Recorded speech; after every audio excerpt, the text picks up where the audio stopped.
오늘도 새벽을 깨어 이 기도의 자리에 나오신 모든 성도님들을 주님의 이름으로 환영하고 축복합니다. 기도하겠습니다. 살아계신 하나님 감사합니다. 오늘도 우리에게 새 하루를 허락하여 주시고 깨어 하나님 앞에 나오게 하시니 감사합니다. 먼저 이 새벽에 주의 말씀을 듣게 하시고 우리의 뜻이 아니라 하나님의 뜻을 따라 사는 거룩한 하루 되게 우리 모두를 붙잡아 주시옵소서. 하나님, 이 시간 특별히 사랑하는 우리 다음 세대를 위하여 기도합니다. 사랑하는 우리 자녀들이 살아가는 이 시대는 참으로 어렵고 힘든 시대입니다. 하나님, 이 혼란한 시대 가운데, 하나님, 이 어려운 시대 가운데 특별히 바라기는 자신의 삶을 말씀으로 재해석할 수 있는 그 능력이 우리 다음 세대 모두에게 있기를 원합니다. 취업이 되지 않고 남들과 비교하고 특별히 세상의 기준으로 바라보면 우리에게 남는 것은 낙심과 좌절밖에 없습니다. 하나님, 이 어려운 시대 가운데 사랑하는 우리 자녀들에게 말씀의 이 기준을 주시고 말씀으로 우리를 해석할 수 있는 능력을 주셔서 하나님, 혼탁한 시대 가운데서도 하나님의 말씀으로 우리 자신을 해석할 수 있는 그 능력을 모두에게 허락하여 주시옵소서. 특별히 하나님, 이제 부흥회를 앞두고 있습니다. 귀한 강사 목사님 모시고 또 우리에게 은혜의 장들을 허락하여 주셨사오니 우리에게 말씀을 듣고 다시 일어설 수 있는 힘도 모두에게 허락하여 주시옵소서. 이번 주 금요일은 특별히 또 온 구역이 연합하여 예배를 드립니다. 2학기에 시작할 이 구역 모임을 앞서 말씀으로 준비하오니 하나님, 각 구역마다 하나님께서 은혜 베풀어 주시고 모이기를 패하는 자들이 아니라 힘써 모이기를 힘쓰는 자들 될 수 있도록 도와주시옵소서. 우리의 환우들이 있습니다. 하나님, 수많은 질병들 가운데 질병을 허락하심은 고난이 아니라 하나님을 바라볼 수 있는 그 시간을 허락하여 주심을 기억합니다. 그러하오니 하나님, 저들에게 힘을 더하여 주시고 하나님, 육신이 회복되도록 허락하여 주시옵소서. 이제 주의 말씀을 듣습니다. 우리의 귀를 열어주시고 주 앞에 엎드린 시간 되게 허락하여 주시옵소서. 모든 것들 감사드리오며 우리 구주 예수 그리스도 이름으로 기도드렸습니다. 아멘. 오늘 하나님께서 우리에게 주시는 말씀은 이사야서 32장 1절부터 20절까지 말씀, 이사야서 32장 1절부터 20절까지 말씀입니다. 제가 가진 구약성경 1004쪽입니다. 우리 다 찾으셨으면 함께 교독하겠습니다. 보라, 장차 한 왕이 공의로 통치할 것이요 방백들이 정의로 다스릴 것이며 또 그 사람은 광풍을 피하는 곳, 폭우를 가리키는 곳 같을 것이며 마른 땅에 냇물 같을 것이며 곤비한 땅에 큰 바위 간을 같으리니 보는 자의 눈이 감기지 아니할 것이요 듣는 자가 귀를 기울일 것이며 조급한 자의 마음이 지식을 깨닫고 어눌한 자의 혀가 민첩하여 말을 분명히 할 것이라. 어리석은 자를 다시 존귀하다 부르지 아니하겠고 우둔한 자를 다시 존귀한 자라 말하지 아니하리니 이는 어리석은 자는 어리석은 것을 말하며 그 마음에 불의를 품어 간사를 행하며 패역한 말로 여호와를 거스르며 줄인 자의 속을 비게 하며 목마른 자에게서 마실 것을 없어지게 함이며 악한 자는 그 그릇이 악하여 악한 계획을 세워 그 거짓말로 가련한 자를 멸하며 가난한 자가 말을 바르게 할지라도 그리 함이거니와 존귀한 자는 존귀한 일을 계획하느니 그는 항상 존귀한 일에 서리라. 너희 안일한 여인들아, 일어나 내 목소리를 들을지어다. 너희 염려 없는 딸들아, 내 말에 귀를 기울일지어다. 너희 염려 없는 여자들아, 1년 남짓 지나면 너희가 당황하리니 포도 수확이 없으며 열매 거두는 일이 이르지 않을 것임이라. 너희 안일한 여자들아, 떨지어다. 너희 염려 없는 자들아, 당황할지어다. 옷을 벗어 몸을 드러내고 배로 허리를 동일지어다. 그들은 좋은 밭으로 인하여 열매 많은 포도나무로 인하여 가슴을 치게 될 것이니라. 내 백성의 땅에 가시와 찔레가 나며 희락의 성읍 기뻐하는 모든 집에 나리니 대저 궁전이 패한 바 되며 인구 많던 성읍이 적막하며 오벨과 망대가 영원히 구렬이 되며 들나귀가 즐기는 곳과 양떼의 초장이 되려니와 마침내 위에서부터 영을 우리에게 부어 주시리니 광야가 아름다운 밭이 되며 아름다운 밭을 숲으로 여기게 되리라. 그때의 정의가 광야에 거하며 공의가 아름다운 밭에 거하리니 공의의 열매는 화평이요 공의의 결과는 영원한 평안과 안전이라. 내 백성이 화평한 집과 안전한 거처와 조용히 쉬는 곳에 있으려니와 그 숲은 우박에 상하고 성읍은 파괴되리라. 모든 물가에 씨를 뿌리고 소와 나귀를 그리로 모는 너희는 복이 있느니라. 아멘. 오늘 왕이 오시면이란 제목으로 함께 말씀을 나누겠습니다. 새벽에 계속해서 이사야서 말씀을 묵상하고 있습니다.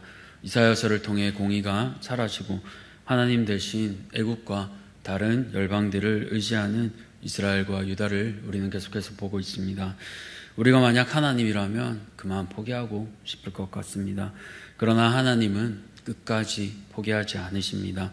특별히 오늘 본문에서는 그런 이스라엘과 유다를 포기하지 않으시고 왕을 통해 회복시키실 그 하나님의 놀라운 계획을 보게 됩니다. 그 하나님의 계획은 한 왕, 즉 구원자 되신 예수님이신데요. 오늘 이 말씀을 통해 새벽에 우리 또한 예수님으로 회복시키실 그 하나님을 소망하는 우리 모든 성도님들 되시기를 축복합니다. 그렇다면 왕이 오시면 어떤 일이 일어날까요? 첫 번째로는 회복이 임합니다. 이사야 선지자는 1절에서 보라라고 강하게 외치며 시작합니다. 이제 뭔가 바뀔 거라는 그런 암시를 주는데요. 장차 한 왕이 오시면 공의와 정의로 다스리실 것입니다. 그런 나라의 특징은 회복이 임하는 겁니다. 어떤 회복입니까? 2절을 보시면 백성들이 사는 환경이 먼저 회복됩니다. 백성들에게 있어 삶의 터전은 참으로 중요한데요. 두 발을 딛고 사는 곳이 하늘이 아니라 땅이기 때문입니다. 그렇게 이 땅을 다스리는 통치자들은, 방백들은 백성들의 삶을 돌보아 주어야 합니다. 하나님의 마음으로 백성들의 눈물을 닦아 주어야 합니다. 그러나 통치자들이 백성을 살피지 않고 백성들의 필요가 외면된다면 백성들은 도탄에 빠지고 부모 잃은 고아와 같이 무기력하게 울 수밖에 없습니다. 그래서 올바른 통치가 필요한데요. 2절을 보시면 그 올바른 통치가 일어나는 일을 보여줍니다. 2절을 보시면 또 그 사람은 광풍을 피하는 곳, 폭우를 가리는 곳 같을 것이며 마른 땅에 냇물 같을 것이며 곤비한 땅에 큰 바위 그늘 같으리니라고 4가지나 보여주고 있습니다. 우리도 태풍이 오고 장마로 인해 어려움을 겪으면 피할 곳이 필요합니다. 그 일을 하는 게 우리 대통령이고 지도자잖아요. 대피소라도 만들어 놓고 그곳에 피해서 먹고 마시고 잘 수 있도록 도와주어야 합니다. 또 반대로 가뭄이 들면 어떻습니까? 마실 물과 더위를 피할 곳을 허락해 주어야 합니다. 그래서 2절 하반절을 보면 마른 땅에 흐르는 냇물 같을 것이며 곤비한 땅에 큰 바위 그늘 같을 것이라고 말합니다. 앞서 물이 너무 많아서 문제였다면 이제 물이 없을 때는 냇물같이 또 사막 같은 곤비한 땅에 더위를 피할 수 있는 그 큰 바위 그늘이 통치자가 되어주는 겁니다. 요즘 낮에 얼마나 덥습니까? 이렇게 뜨거울 때 그늘이나 카페에 들어가면 참 시원하잖아요. 그런 역할을 바로 통치자가 해줘야 한다는 겁니다. 2절에서 사는 환경이 회복되었다면 이제 3절에서는 사람이 회복됩니다. 3절을 보시면요. 보는 자의 눈이 감기지 아니할 것이요 듣는 자가 귀를 기울이며 라고 말하고 있습니다.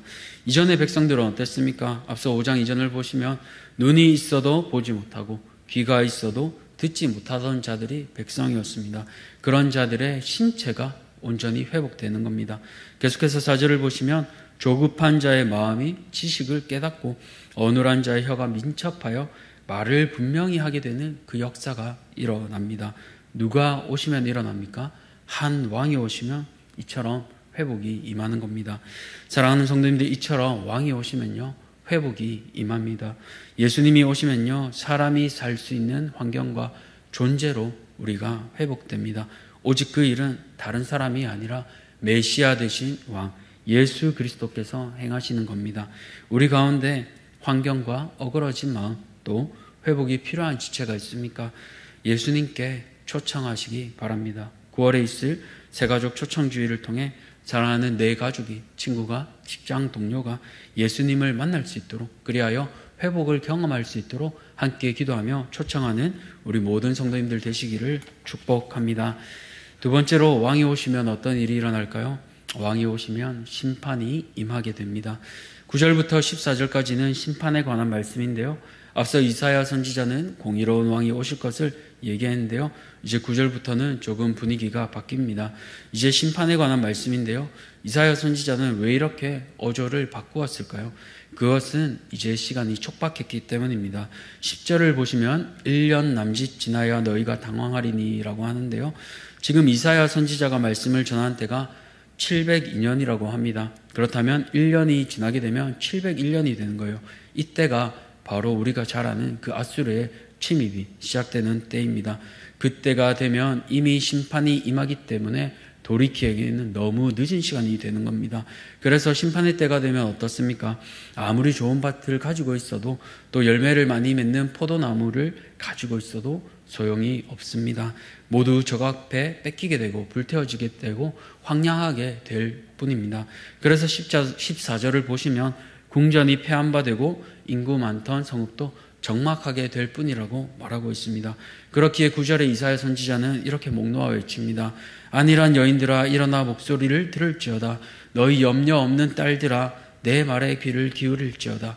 사랑하는 내 동포가 내 백성이 돌이키기만 하면 살 수 있는데요.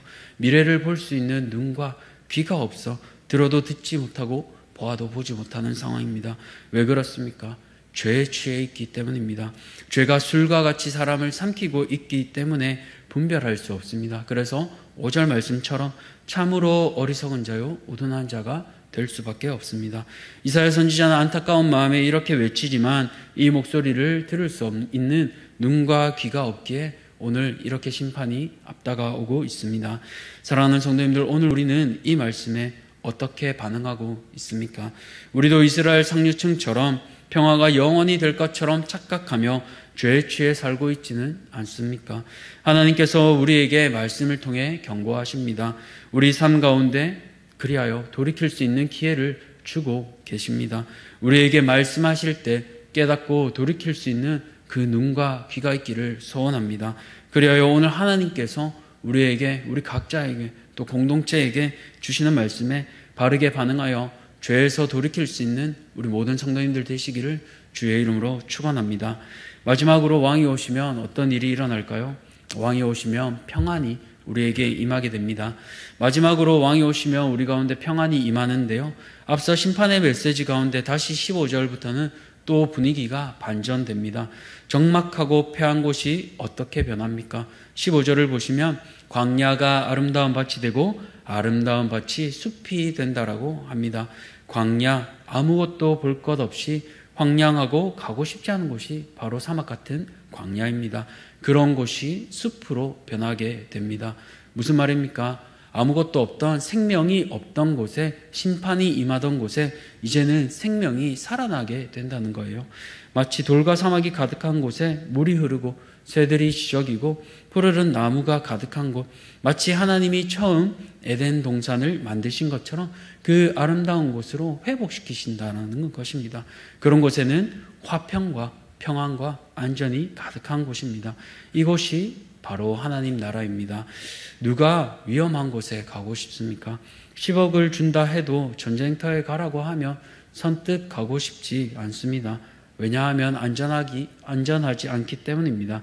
내 생명이 위협받기 때문입니다.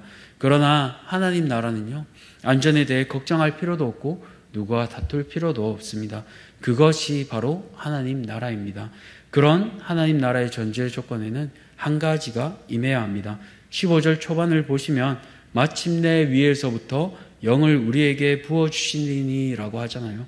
참된 회복, 즉 하나님이 통치하시는 나라는 성령, 하나님께서 위에서부터 부어주시는 영, 성령을 통하여서 회복이 임하는 겁니다. 그래서 그런 백성들은 외부의 위협으로부터 벗어나 화평한 집과 안전한 거처, 조용히 쉬는 곳에 거할 수 있게 되는 겁니다. 사랑하는 성도님들, 오늘 우리는 누구의 통치를 받고 있습니까? 어그러진 세상입니까? 아니면 평안과 화평을 주시는 성령의 통치하심을 받고 있습니까? 성령의 통치하심을 받으면 평안과 화평이 우리 안에 열매로 나타납니다. 오늘 우리가 살고 있는 세상은요, 전쟁터와 같습니다. 그러나 성령을 주인으로 모시고 산다면 전쟁터와 같은 세상 가운데 성령께서 주시는 그 평안함을 다른 사람들에게 우리는 넉넉히 나타낼 수 있습니다. 바라기는 성령의 사람들로서 나를 보내신 삶의 자리에서 성령께서 주시는 그 평안함을 전하고 드러내시는 우리 모든 대양가족들 되시기를 축원합니다. 말씀을 맺겠습니다. 왕이 오시면 회복이 임합니다. 또 평안이 임합니다. 그러나 세상은 죄로 어그러졌기에 전쟁 같고 날마다 심판이 가득한 것 같습니다. 누가 그러나 우리에게 참 평안을 주실 수 있습니까? 바로 예수님이십니다. 이 땅 가운데서 누구도 고칠 수 없는 그 모든 아픈 자들을 끊임없이 고치셨듯이 죄에 취해 심판받을 수밖에 없는 그런 우리를 예수님께서 치료해 주셨습니다. 누구도 고칠 수 없는 우리를 고치신 예수님, 그 예수님께서 하늘로 승천하시면서 하나밖에 없는 보혜사 성령님을 우리에게 보내주셨습니다. 그렇기에 선물로 주신 그 성령을 통하여서 회복을 주시고 모두와 평안을, 화평을 누리도록 하셨습니다. 그 성령의 내주하심을 통해 오늘 하루 나를 보내신 삶의 터전에서 하나님의 회복과 평안을 전하는 우리 모든 대양가족들 되시기를 축원합니다. 기도하겠습니다. 살아계신 하나님 감사합니다. 오늘 왕이 오시면 우리에게 임하는 것을 살펴보았습니다. 우리에게 심판밖에 남지 않았지만 평안과 또 회복을 허락하여 주신 분이 우리 예수님이신 줄 기억합니다. 그 예수께서 승천하시며 보내주신 보혜사 성령이 날마다 우리 안에 내주하시기에 우리는 전쟁터와 같은 세상 가운데서 평안을 전하는 메신저로 보냄을 받았습니다. 하나님, 오늘 하루, 이 하루 전쟁터와 같은 세상으로 이제 파송됩니다. 그 하루 가운데 사람들은 이해할 수 없는, 세상 사람들은 체험할 수 없는 그 성령을 우리가 선물로 받았기에 오늘 하루 우리 안에 선물로 주신 그 평안과 화평을 아직 모르는 자들에게 나누어 주고 끊임없이 격려하며 사람들을 세우는 우리 사랑하는 모든 대양가족들 되게 도와주시옵소서. 이 모든 것들을 감사드리며 우리 구주 예수 그리스도 이름으로 기도드렸습니다. 아멘. 하늘에 계신 우리 아버지여, 이름이 거룩히 여김을 받으시오며 나라가 임하시오며 뜻이 하늘에서 이루어진 것 같이 땅에서도 이루어지이다. 오늘 우리에게 일용할 양식을 주시옵고 우리가 우리에게 죄 지은 자를 사하여 준 것 같이 우리 죄를 사하여 주시옵고 우리를 시험에 들게 하지 마시옵고 다만 악에서 구하시옵소서. 나라와 권세와 영광이 아버지께 영원히 있사옵나이다. 아멘. 오늘은 키르키즈스탄 이베라 선교사님을 위해서 기도하겠습니다. 먼저 꿈나무 공동체와 학교 사역을 위해 또 강의를 통해 섬기는 대학의 한국어 전공 교수진들이 헌신하여 올 수 있도록, 마지막으로 선교사님의 영육간의 강건함을 위해서 키르키즈스탄 이베라 선교사님을 위해서 기도하시고 또 개인의 기도 제목을 가지고 함께 기도하며 나아가겠습니다. 지금 함께 기도하며 나아가겠습니다.